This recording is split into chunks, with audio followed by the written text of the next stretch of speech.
Hey everybody, welcome back to Bookish and Bearded. Today we're going to go over I guess we'll just call it a wrap up. It's really just what I've been reading the past like 6 weeks.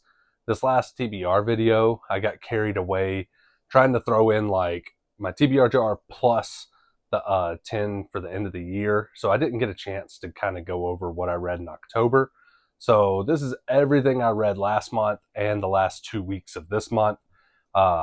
So yeah, 6 weeks of reading. Don't think I read this much in 4 weeks, and also I think I may have done one, maybe two audiobooks. I think just one, if I remember right. Yeah, and I'll just tell you a little bit about each one and what I kind of thought of them. The first book we're going to go over is If It Makes You Happy by Julie Olivia. This is a fall romance with a single dad trope, which is my first book I've ever read that was like a single dad trope. I really enjoyed it. My wife has really been wanting me to read this, and I finally got to it at the perfect time of the year, and I gave it 5 stars. It was phenomenal, just as good as she said it would be. In this, we have a guy that has two daughters and a recent divorced woman that has a dog that is her uh, ex-husband's. So when he leaves her, is like, look, I don't want this dog. I got to go all over the place. She doesn't. It's not hers. She doesn't know much about it, but she gets stuck with it. And what's really cute about this book is the author did a really good job of giving the dog a personality. So it doesn't talk per se, but she kind of fills in his thoughts for him, like the main uh, lady in this and the author like build a character for the dog. So it's really almost three POVs, which was really cool. I really thought this was a lot like one of Abby Jimenez's books, which is one of my favorite authors. It was it wasn't just like rom-com, like no real comedic relief. It was more like a 90s romance movie with a lot of heavy normal topics, like this dude going through the struggles of being a single dad, her going through the struggles of being a divorcee with a very career oriented lifestyle, and now she has this new dog. uh, Her mom passes away, and she has to go take over the inn, and he's the next door neighbor, and that's kind of how it goes, how they meet up. And it is freaking cute. It was very well done. uh, be warned, there is spice in it.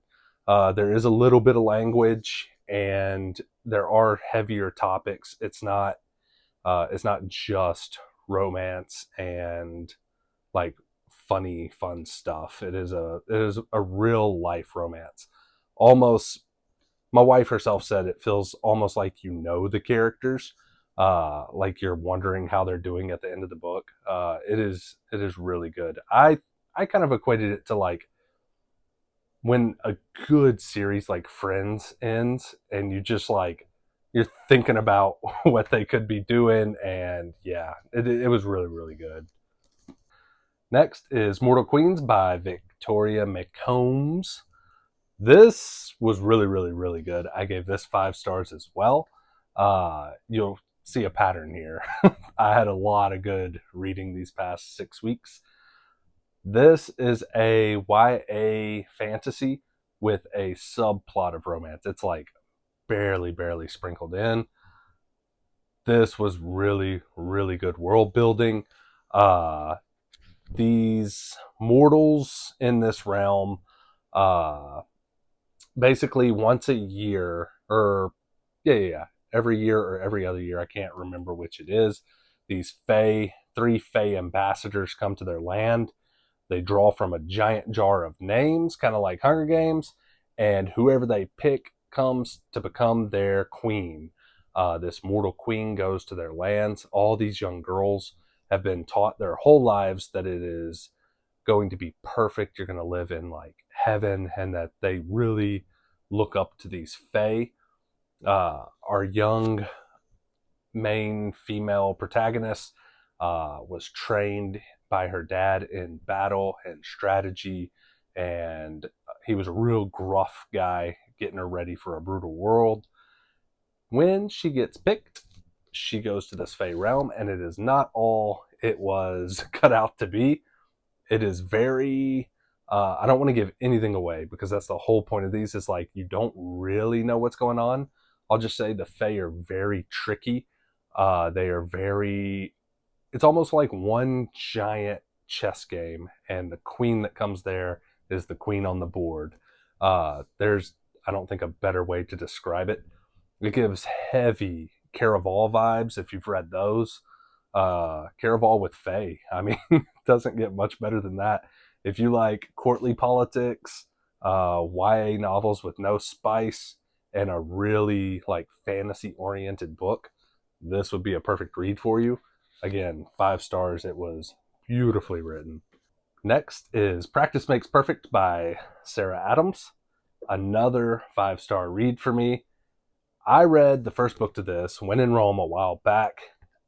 It became my favorite romance novel. I didn't think anything would be as good as it because I loved it so much. This was even better, in my opinion, because it had even more of the tropes I love in a book. I will say, if you're going to read this, read When in Rome first because there is an order to them. It is a series. Uh, but this is freaking cute. So this young lady, she is like the goody two shoes of the town. Everyone thinks she's just super sweet and boring and nice. And she's never really dated anyone, especially nobody like crazy. You can see on the cover, he's a tatted biker bodyguard dude. Uh, but her best friend is a musician, and this musician is talking to her and is like, why are your dates going so bad? And she's like, I've got an idea. Do you trust me? And basically sets her up with her bodyguard as a dating coach to get her ready to date and not be so boring and goody two shoes. And the bodyguard starts to see that, she's got a wild streak in her, and it is freaking cute. I don't think there's spice in these, but don't hold me to that. So I'm not going to say they're YA. I think they are adult. Um, we'll just say there's spice in it. So be warned. I don't remember. I think I'll write it below, but I'm pretty sure these are adult with no spice. Uh, and I don't remember language or anything like that. I just know it's really, really, really good book. This next one I can tell you is filthy. It is That Time I Got Drunk and Saved a Demon by Kimberly Lemming. These books were absolutely, or this book was absolutely fun. Uh, this is a fantasy rom com, if I had to say so. It's funny. It's super, super smutty and filthy. Almost like the author was just having a good time and having fun writing this. It almost feels like you're watching a smutty anime. I don't know. I had a blast reading it. Uh, this young lady saves a demon, and he starts escorting her across the countryside and ends up taking her on an adventure. And I really don't want to say too much because that there's not much more to say. I mean, it's a fantasy that is based around the smut and being a fantasy realm. So it's like, of course, it's got like your good baked goods, your festivals, stuff like that. I don't know. It was super fun, very cute. Just be warned, it is pretty filthy. All right, next is An Ancient Witch's Guide to Modern Dating by Cecilia Edward. Cecilia. Sorry about that. I butchered that, and that's not even that hard of a name. I have been telling y'all I've been dying to read this. I don't know if I said for the last book. Save a Demon was 5 star read. This is a 5 star read. Like I said, you're going to see a pattern. Out of all these, there's only one that's not. Uh, Absolutely love this. This is a cozy paranormal romance. It is clean, closed door, slow burn, all the good stuff. This is a witch in the 18th century, is known for getting people love potions, and She tries them on herself, and when she does, something goes awry and she gets blown into this century and our dating world. And it is just as cute as that sounds. I mean, it was super fun. Everything from like her potion's not working quite the same in this world because the ingredients changed. So things are going like crazily wrong and very silly, and kind of dealing with like our dating world as opposed to theirs, like people being okay with one night stands, people not wanting kids as young. It's just everything that she's finding out about our generation, learning how to text. Uh, it is super cute. If I had to have one complaint with this book, my wife had the same complaint, and it is the main character's name. The MMC in this, his name is Walls, and it just, I don't know. It was a weird name to keep reading over and over again. I did not care for it. I really usually am not picky when it comes to names of an FMC or MMC in these books, but this one, boy, it was rough. No spice in this, really no cussing, nothing crazy. Uh, very very slow burn, super cute. If you're looking for a cozy like winter read or November read, this is it. And the last book, Widow's Point. And in case you didn't get to see me read this, it is a terrifyingly creepy horror book. I gave this one 4 stars, so it was still good, but these just aren't my typical read. Basically, there are no chapters in this, is one thing I really disliked. It is 2 parts. The first part is one man goes into this lighthouse that is haunted, and his story is he knows the history of the lighthouse. He is a paranormal, what do they call it? A paranormal explorer or ghost hunter, whatever you want to call it. He sets up camp in the lighthouse, and between what's happening to him, he's telling the history starting at the very beginning of the building of this lighthouse and building it all the way up to part 2. Part 2 of this is modern day, huge Twitch streamer, YouTuber buys the lighthouse and builds a team of people. It's like 5 people.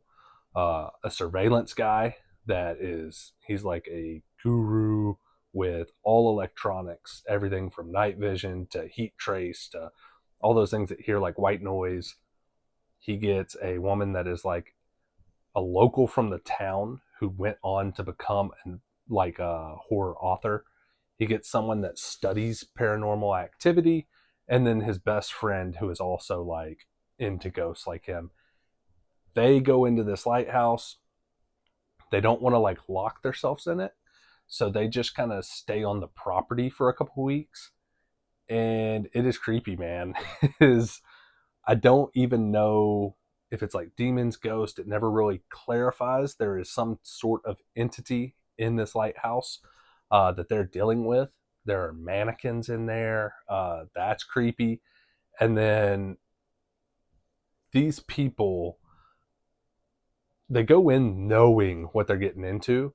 So it almost works against them. When they see something creepy, they think they're all getting themselves hyped up. Or if they see something out of the ordinary, they think they're just paranoid. They just keep, for ghost hunters, they just keep coming up with excuses for what's happening around them. And it only escalates from there. I guess I took a star off for the no chapters and the ending. For the ending, I just am not used to how horror books end. It's very abrupt. It's not that it's not happy. It's more so there's no closure, which I'm not a big fan of. Uh, but it was still very well written. It definitely had me on the edge of my seat, and it is very, very creepy. So if you like horror books, I would check it out. It was really fun to read. I'm getting ready to do my end of the year reading. So if you have any good December, winter books that you want me to read, throw them down in the comments, because I need a lot of recommendations. I don't have that many winter books, just a couple. And yeah, that's about it. I hope you all have a great week. Make sure you like the video because it really helps my algorithms and the channel, if you're enjoying it, of course. And I'll talk to y'all later.